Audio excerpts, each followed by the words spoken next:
Have you ever imagined what it would be like if, suddenly, the sky above your city was taken over by gigantic ships, illuminating the night as if the apocalypse itself had begun? I never thought I'd say this out loud, but my last mission didn't involve spies, terrorists, or corrupt governments. No, this time the enemy came from another world. The sound of sirens echoed through every street in Washington, and people ran desperately, not understanding where that green flash cutting through the sky was coming from. It was as if the entire planet had changed all at once, and I was there, amidst the chaos, with the responsibility of surviving the first 24 hours of the alien invasion. The streets that had been crowded with tourists and workers yesterday were now the scene of explosions, screams, and smoke. The ground shook with each impact of the colossal ships that hovered above the buildings, like predators observing their prey before the final attack. That scene didn't seem real, like something out of a science fiction film, but it was reality. A reality I had to face without a manual, without preparation, without reliable allies. After all, as a secret agent, I learned to expect the unexpected, but nothing could have prepared me for this. Have you ever been there, faced with something so enormous that even the most rigorous training seems futile? The first few seconds were crucial. I saw soldiers firing toy-like weapons at creatures that didn't even flinch. The aliens were on the ground among us, standing firm, armed, firing beams of green light that sliced through the air like plasma blades. Each shot destroyed cars, cracked the asphalt, and tore down walls as if they were made of paper. It was impossible not to feel fear, but there was something even stronger inside me. The need to keep going, to resist, to survive. Stay with me until the end, because what you're about to discover may surprise you. The smell of smoke mixed with burning metal filled every corner. Children cried, families were separated in the stampede, and I, in the midst of the crowd, tried to decide whether to disappear or assume the role I was trained for. The difference was that this time, there was no voice command from my superior. There were no orders. There was only instinct, and that instinct told me to stay alive until dawn. But with each passing minute, it seemed like the sun would never rise again. The sounds were deafening. Sirens, gunshots, screams, the rumble of collapsing buildings, and above all, that constant drone of the ships hovering overhead, as if reminding us, we dominate now. You are mere survivors. It was a sound impossible to ignore, one that gnawed at my mind, as if programmed to instill fear. I looked up and saw a green burst streak across the horizon, striking a military helicopter in mid-flight. It exploded into pieces before it could even attempt a counterattack. That scene was etched in my memory, a cruel warning that we had no chance, and yet I was there, breathing, walking, watching, surviving. I didn't know how long I could last, but I knew I had to tell this story, because when the impossible happens, the only thing left is to cling to the hope that every second might be your last, but it might also be the one that saves your life. And that night, the first night of the alien invasion, all I could think was, if you survive these 24 hours, maybe there's a chance for me, and for all of us. It was there, in the heart of the chaos, that the real fight began. A fight not just against otherworldly creatures, but against my own limits. And that was just the first night. The hours passed, but it felt like time had stopped. Every corner hid a new danger. Every sound could be the last I'd hear. I watched the aliens walking among the wreckage, their weapons still glowing with that green light that cut through the sky. It was impossible not to feel a tightness in my chest, a mixture of fear and adrenaline that kept me going even when everything around me told me to give up. And as I counted each step, I thought about what it would be like to hear other voices, other stories, from people who might also have imagined or felt what it's like to be on the brink of death. If this topic resonates with you, leave a comment below with what's resonated with you so far. I want to know, how would you react if you were in my shoes, trapped on the first night of the invasion? Your perspective can bring new ways of seeing this experience, and there's no right or wrong answer. There's only how you feel. And if this content is piquing your curiosity, your support is essential. When you leave a like, it shows that it's worth continuing to bring stories like this, which captivate, provoke, and make us reflect. It's simple, but it makes all the difference. And if you want to follow me on these journeys of fiction, survival, and mystery, subscribe to the channel. Your subscription isn't just a number. It's the fuel that keeps this community alive, that makes the message reach more people also seeking this same connection. As I walked through the darkness of that devastated city, with the echo of the shots still vibrating in the air, one certainty stayed with me. Survival was not just about resisting the aliens, but also about sharing what I saw and felt, so that no one would forget the first night when everything changed. I have to be honest with you, the life of a secret agent has never been as glamorous as spy movies make it seem. Behind every mission were sleepless nights, decisions that left invisible scars, and the constant weight of carrying secrets no one could ever know. I was used to dealing with flesh and blood enemies, trained, dangerous, yet still human. What happened that night, however, was beyond any training. No agency manual, no American intelligence protocol had ever prepared anyone for what we faced when the sky opened and the ships began to scatter like vultures over a defenseless body. My identity had always been something I needed to hide. Not even my family knew who I really was. Every smile at Sunday gatherings, every hurried evening phone call, was all part of a carefully constructed facade. I learned to live between two realities, the public one, which revealed only an ordinary face, and the hidden one, which carried the weight of information that could change the course of a war. But that night, faced with beings who defied human logic, I realized that even the best-kept secret seemed irrelevant. There, it mattered little who I was to the government. What truly mattered was who I chose to be in the face of the unknown. The first thing I felt was a transformation within me. It wasn't just fear. It was as if my mind was being wrenched from the routine I knew and plunged into something greater, almost spiritual. I knew how to shoot, fight, withstand torture, and manipulate information. But what about surviving an alien invasion? That wasn't part of my training. It was a new journey, where each step could be my last, but also one that would reveal hidden truths that, perhaps, have always lurked unnoticed by humanity. The emotional impact was devastating. I could see in the eyes of the people I passed amidst the chaos a reflection of my own desperation. They didn't know I was an agent. To them, I was just another man trying to escape destruction. And perhaps that was exactly it. In moments like that, identities cease to matter because survival speaks louder. It's at this point that mindset becomes the most powerful weapon, and I had to make quick decisions that weren't written down in any previous report or mission. There was something symbolic in watching the buildings fall, like sandcastles before the tide. Each explosion seemed to erase a piece of the history we knew, and I couldn't help but wonder, had they known about us for a long time? Had every step of our evolution been observed, like scientists observing a colony in a laboratory? This revelation gnawed at me, because deep down I knew the world had already changed, and nothing would ever be the same again. As I ran through the destroyed streets, I remembered one of the first lessons I learned at the agency. The greatest enemy is the one you don't yet know. That phrase had never resonated as much as it did that night. I didn't know these creatures. I didn't know their intentions. I didn't understand their technology, but I could feel their strength. I could see their strategy. I could recognize that there was a greater plan behind every bolt of green light that tore through the sky. It was as if they were redrawing the board, and we were just disposable pieces. Now I want to delve even deeper into this subject, because what I experienced that night wasn't just a physical struggle. It was a dive into the essence of what it means to be human. Each moment was a vivid reminder that courage isn't the absence of fear, but the decision to continue even when all seems lost. This journey made me see not only the dark side of destruction, but also the light that exists when we refuse to give up.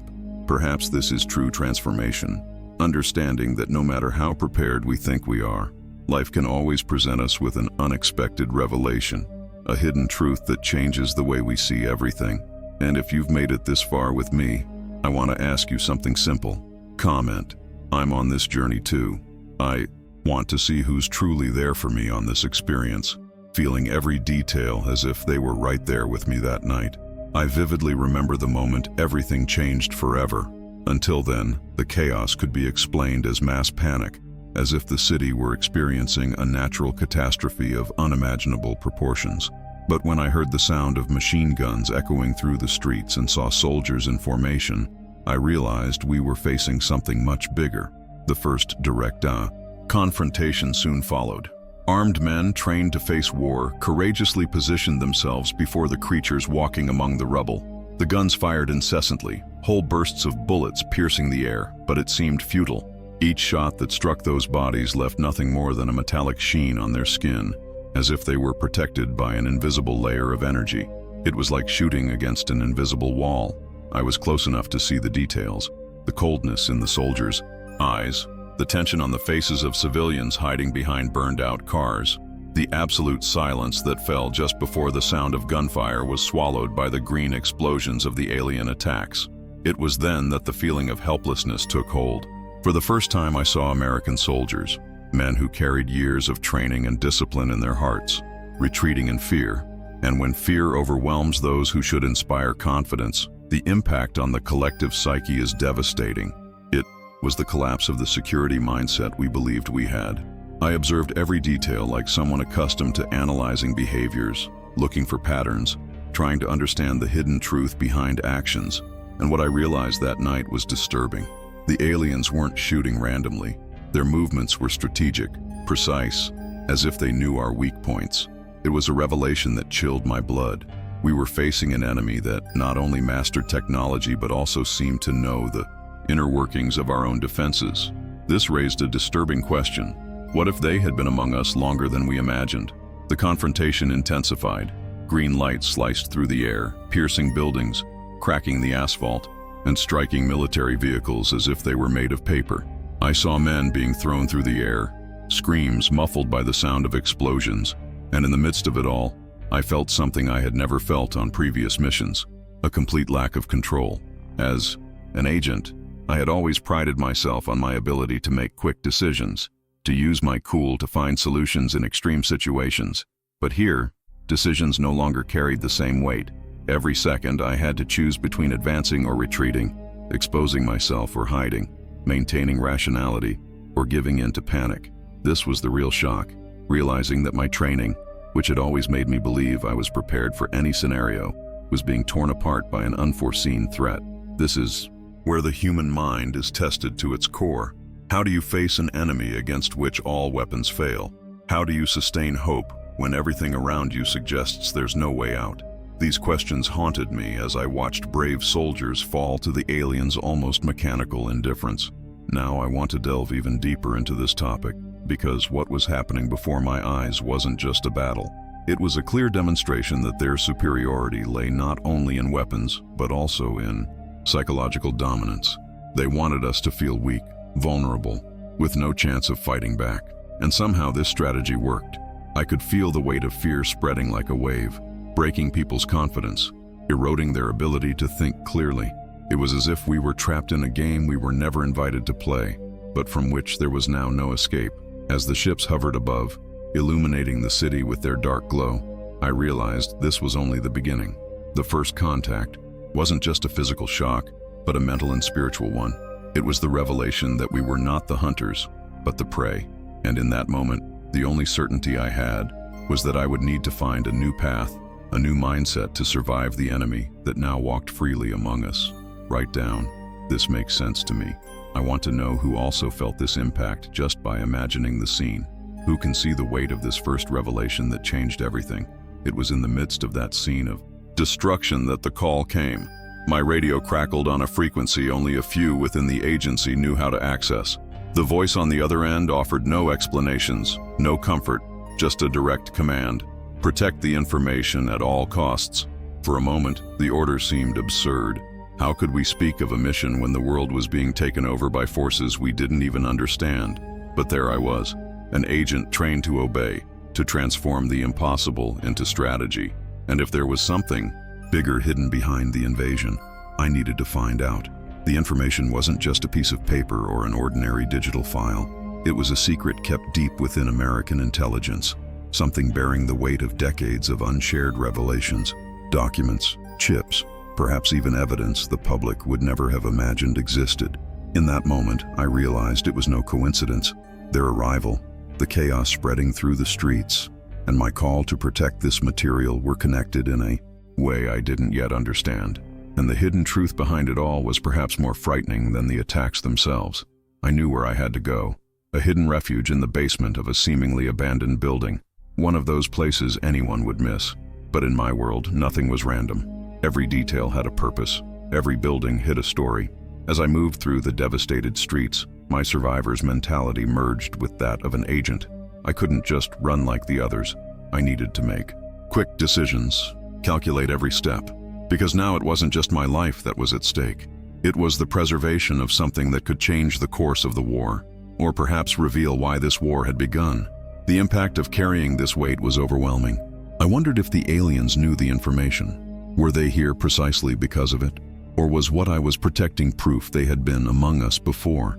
These questions pounded in my mind like hammer blows, and each revelation seemed to loom like an inevitable shadow.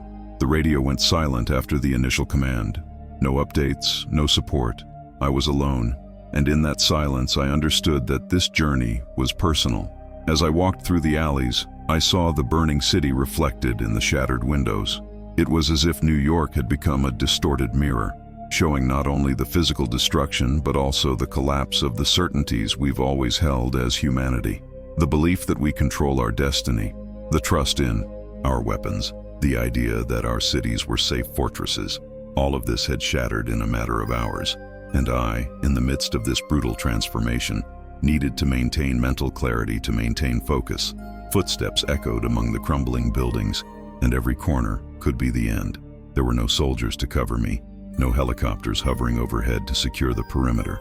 There were only shadows, sporadic gunfire, and the constant drone of ships overhead. I could hear the heavy breathing of civilians hiding in basements and underground parking lots, people who didn't know if they would ever see the light of day again. I couldn't stop to help them, and that was one of the hardest decisions of my life. The mission changed, and with it, everything I knew about priorities, because there's a fine line between duty and humanity, between mission and compassion. It's on this line that agents live, always teetering between what the world demands and what their hearts crave.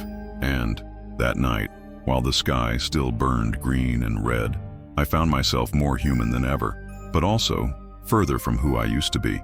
The journey that began as blind obedience now became a plunge into revelations that would challenge not only my loyalty, but also the very idea of who is in control of this war. The streets of New York had been transformed into an unrecognizable battlefield. What was once the city's beating heart, with its vibrant lights, honking cars, and rushing crowds, now resembled a collective nightmare. The ground shook with each new explosion, and the smoke rising from the burning buildings mingled with the green glow of alien gunfire that streaked the sky like lightning from another dimension. The urban chaos wasn't just visual, it was felt on your skin, in your heavy breathing, in your throat scratched by the dust and soot that coated the air. I walked the streets trying to remain unnoticed, but it was impossible not to attract attention. Civilians ran, desperately, some injured, others carrying children, unsure of where to go. I saw a man trying to pull someone trapped under the rubble of a recently struck building, and then a beam of green light shot across the street, blowing up a nearby taxi. The impact threw everyone to the ground like rag dolls. This wasn't just physical destruction, it was a psychological blow. Every corner revealed more pain, more despair, and it was impossible not to think about how our certainties of civilization were crumbling in the face of such relentless force. The roads were blocked by abandoned vehicles, burned-out buses, and wrecked police cars. I could hear alarms going off on their own, a metallic chorus accompanying the screams of the townspeople. People tried to flee across the Brooklyn Bridge, but the access roads were completely blocked.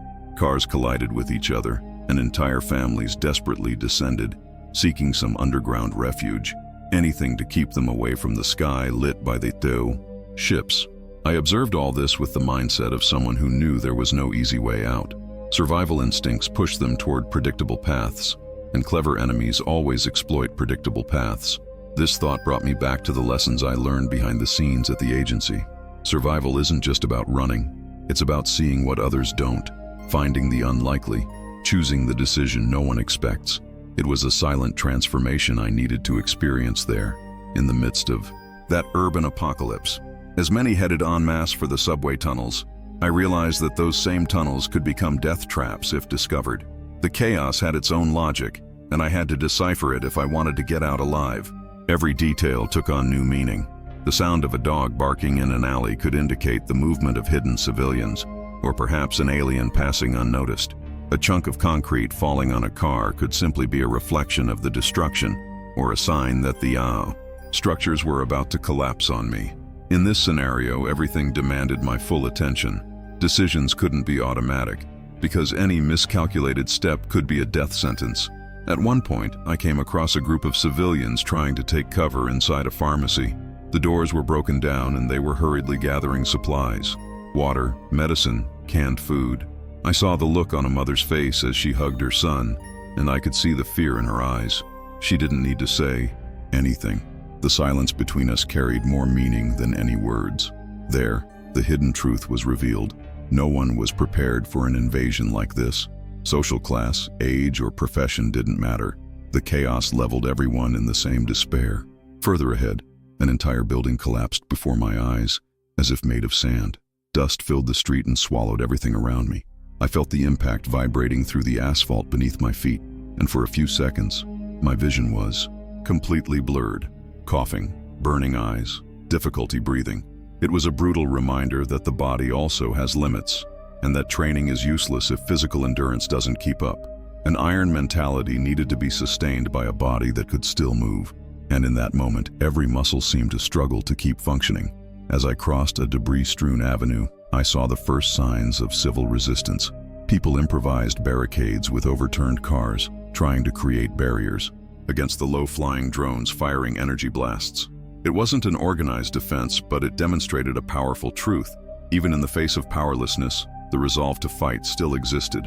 This resonated with me in an unexpected way. As an agent, I'd always prioritized the mission.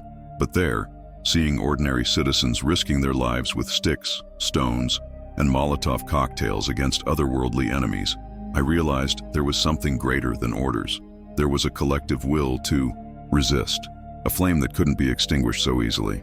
Now I want to delve even deeper into this topic, because surviving urban chaos isn't just about escaping explosions or hiding from gunfire. It's about how you transform internally in the face of destruction.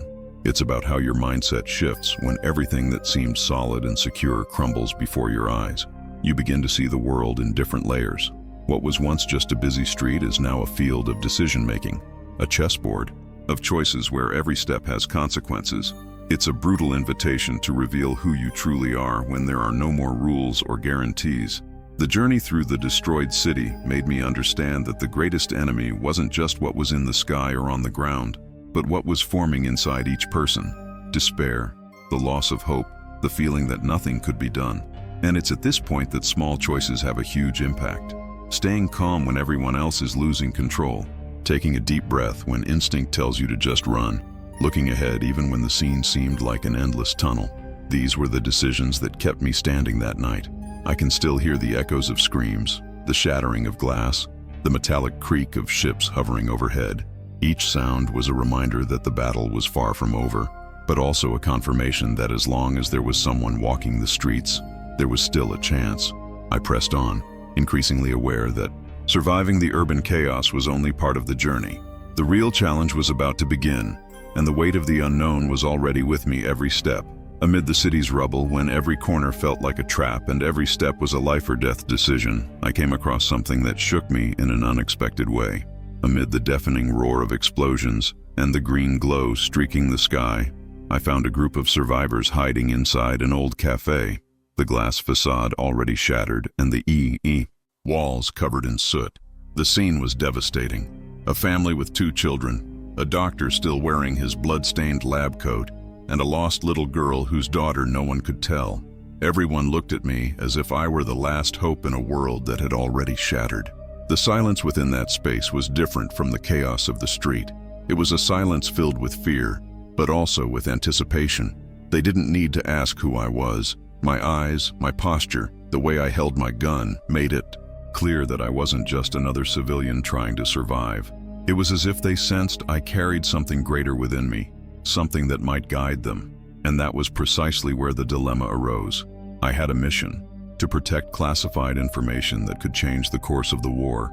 But faced with those frightened faces, I wondered if it was possible to simply turn my back. The doctor was the first to speak, his voice cracking. He said he needed to find a makeshift hospital, that there were wounded waiting for treatment in an underground shelter. The children's mother begged only for safety, saying she no longer knew who to trust, that she just wanted her children to see the sunrise one more time. and the lost little girl stared at me with wide eyes, uncrying, as if she'd already understood that in this new world, there was no room for tears. This hit me in a way no alien explosion had ever managed. At the agency, we've always been trained to suppress emotions, to maintain composure even in the face of the impossible.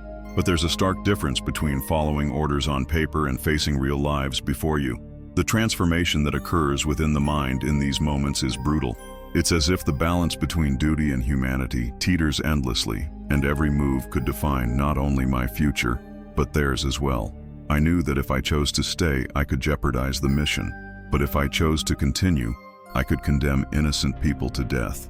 The impact of this dilemma wasn't just rational, it was visceral. With each passing second, I heard the roar of approaching ships, the metallic sound of drones scouring nearby streets. I had little time to decide, and the decision wasn't simple. An agent's mindset has always been clear. The mission comes before everything else. But the hidden truth no one teaches us is that when you face the lives of defenseless people, this mantra shatters. There, in that moment, I realized that the journey of survival wasn't just mine, it was collective. I tried to reorganize my thoughts. I analyzed the room, calculated escape routes, weighed the risks, and I realized something important. Helping those survivors didn't mean abandoning the mission, but rather approaching it differently, because there would be no point in protecting secrets if there was no one left to tell the story later. The revelation I had was simple but powerful.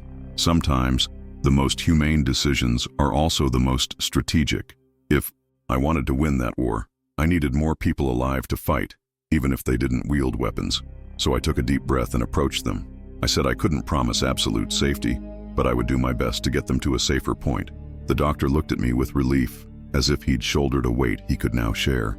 The mother hugged the children tighter, and the lost little girl finally cried, as if the simple act of someone taking responsibility had given her permission to be a child.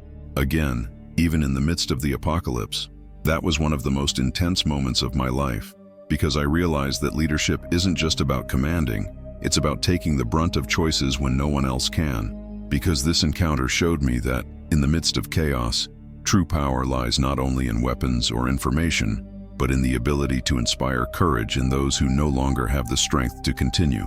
Survival isn't just about resisting, it's also about carrying others when they can no longer take another step. This revelation changed my mindset forever, because it showed me that even the most secret mission must be connected to the humanity that remains within us. I still feel the weight of that moment, as if it had happened mere seconds ago. After leading the survivors to a side street partially shielded by the rubble of collapsed buildings, I stepped back for a moment to survey the perimeter. The noise of the explosions seemed to have subsided, but the tension in the air only increased. Then it happened. For the first time I saw one of them up close, not through the smoke, not as a silhouette in the distance, but face to face, just a few meters away. And the image I have etched in my memory is so vivid that no nightmare could erase it. It emerged from the wreckage as if chaos were its natural habitat. Its height was impressive, easily exceeding 2 meters. Its body seemed a fusion of flesh and technology, as if every muscle were interwoven, with metal plates and luminous fibers that pulsed in blue hues. Its skin, if it can even be called skin, had an almost translucent texture, reflecting the light from the surrounding flames in a disturbing way, as if absorbing and returning the glow at the same time. It was in this detail that I realized something crucial. They hadn't just invaded our world, they were molding themselves to it, adapting with frightening ease. The eyes were what captivated me most. There was no iris, nothing we would consider human in the gaze. They were black spheres crossed by green veins that moved in patterns, like living circuits. When those eyes fixed on me, I felt a strange pressure in my head, almost as if something were trying to invade my thoughts. It wasn't just intimidation, it was an attempt at mental domination, a kind of silent attack that left no marks on the body but struck directly at the mind. I took a deep breath, forcing myself to maintain control, because I realized that any hesitation would be interpreted as weakness. The sound that accompanied the creature's every movement was inhuman. It wasn't just the impact of heavy footsteps on the ground, but a constant, low-pitched rumble, like the echo of a machine running in the background.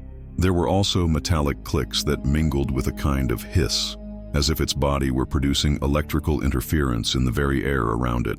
Each approach was marked by a low creaking sound that pierced the eardrums and made the chest vibrate. It was impossible not to feel the impact of its presence. I was armed, ready to react, but deep down, I knew any shot would be futile. I'd seen soldiers empty entire magazines without causing more than a scratch. The difference, however, was that now I had the creature before me, without intermediaries, without barriers. It was as if time had slowed down. My eyes roamed over every detail, the large hands with long pointed fingers, like blades ready to cut, the broad torso covered in what appeared to be organic armor, and the calculated, unhurried movements, like predators who already know their prey has nowhere to run. It was at that moment that I understood the true scale of the challenge. Surviving the urban chaos was already nearly impossible, but facing one of these creatures face to face was like facing the hidden truth everyone feared. We weren't just facing invaders. We were dealing with beings who saw us as inferior in every way.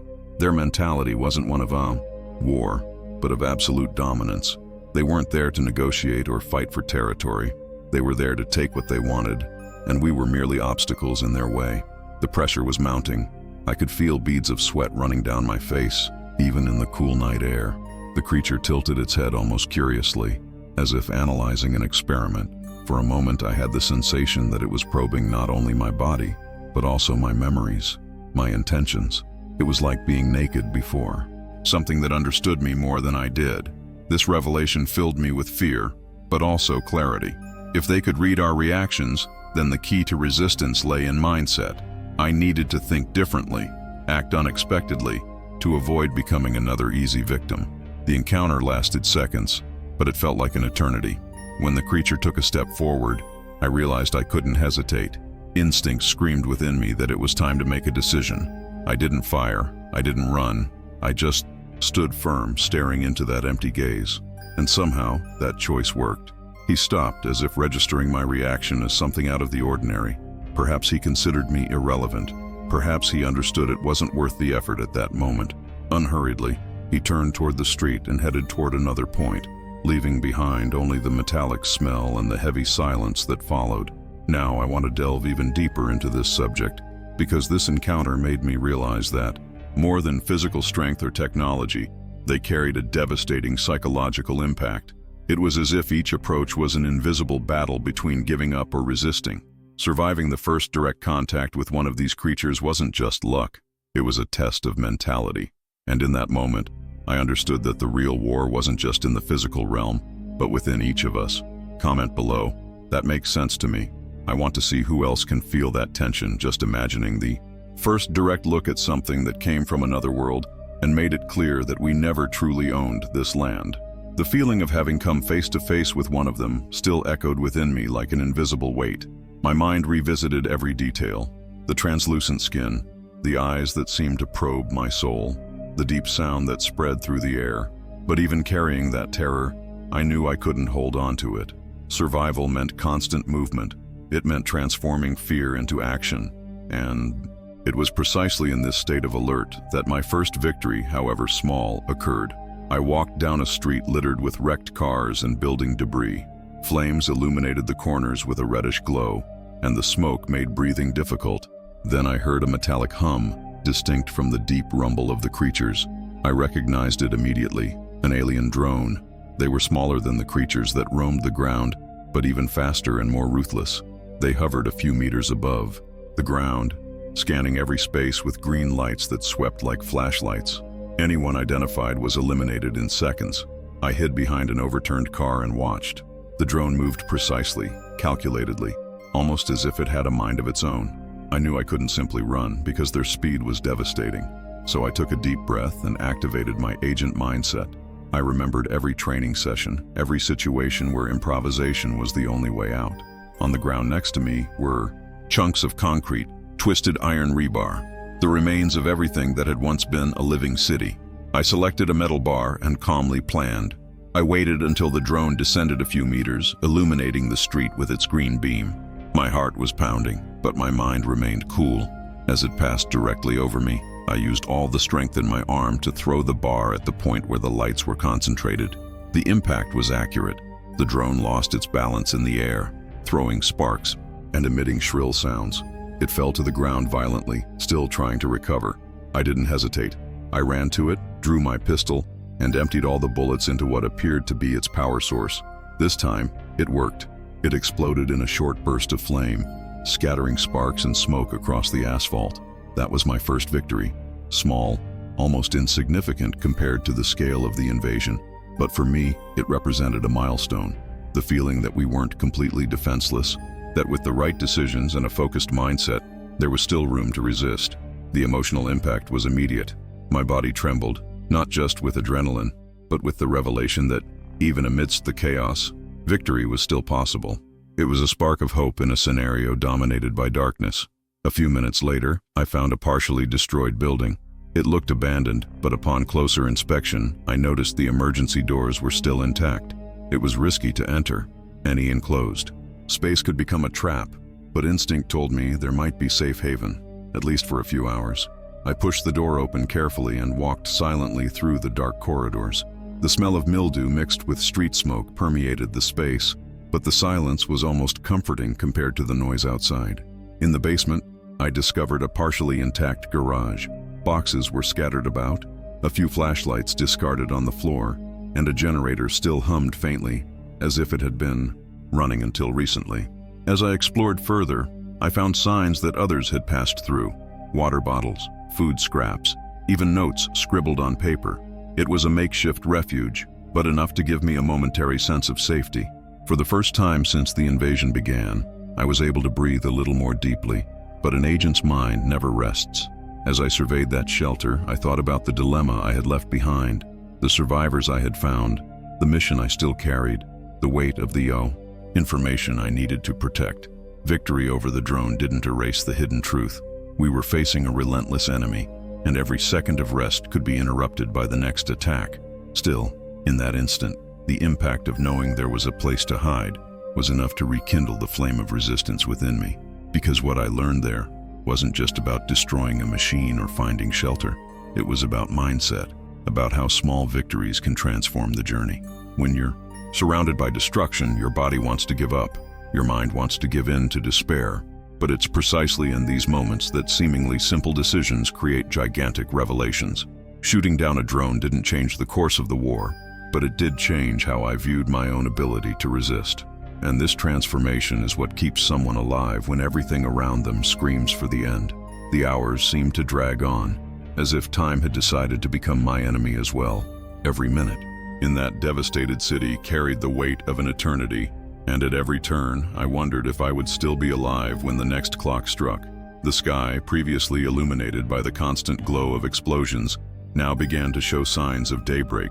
But it wasn't a dawn like any other. There was no birdsong, no rays of sunlight crossing the festive city. There was only smoke, ash, and the oppressive silence of a world no longer the same. Surviving that first night was a seemingly impossible achievement. But the truth is, it was only the beginning of a much greater journey.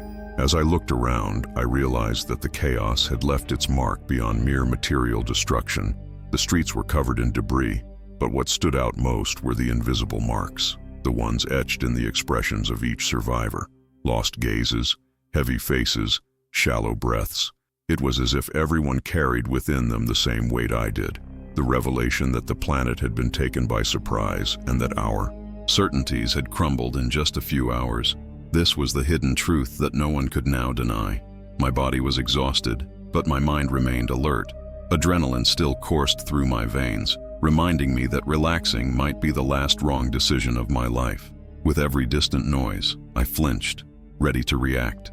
The metallic rumble of the ship still echoed above the clouds, and the greenish glow of gunfire, even if rare, still streaked the horizon. It was a reminder that they were still there, steadfast, dominating the sky and the ground.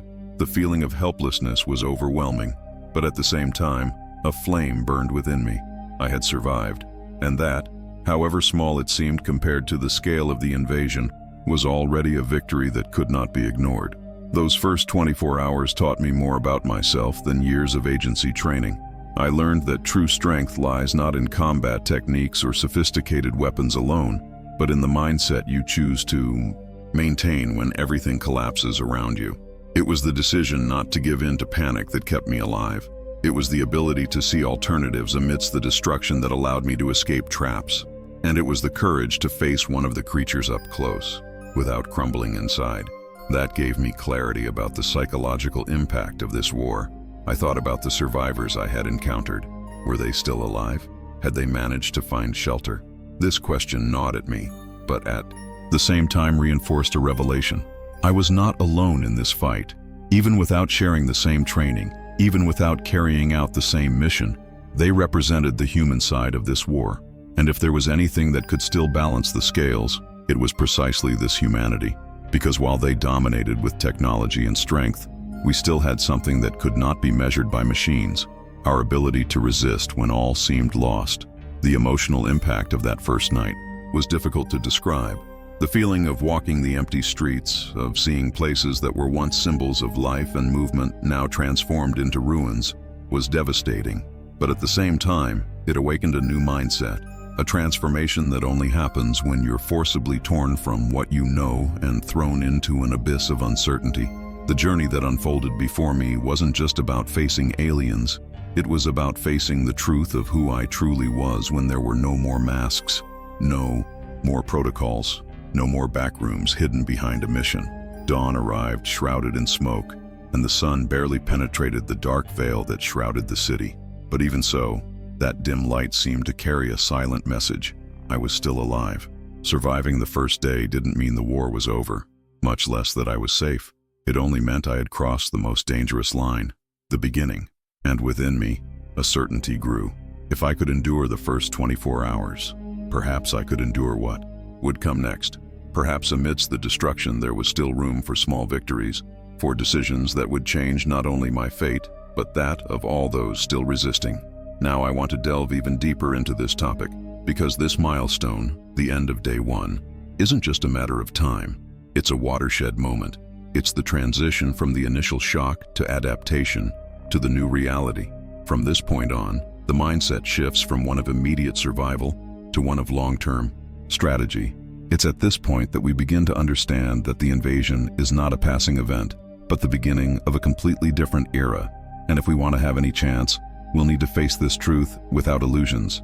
And if you've made it this far with me, experiencing every detail of these first 24 hours, I can only say that this connection makes all the difference.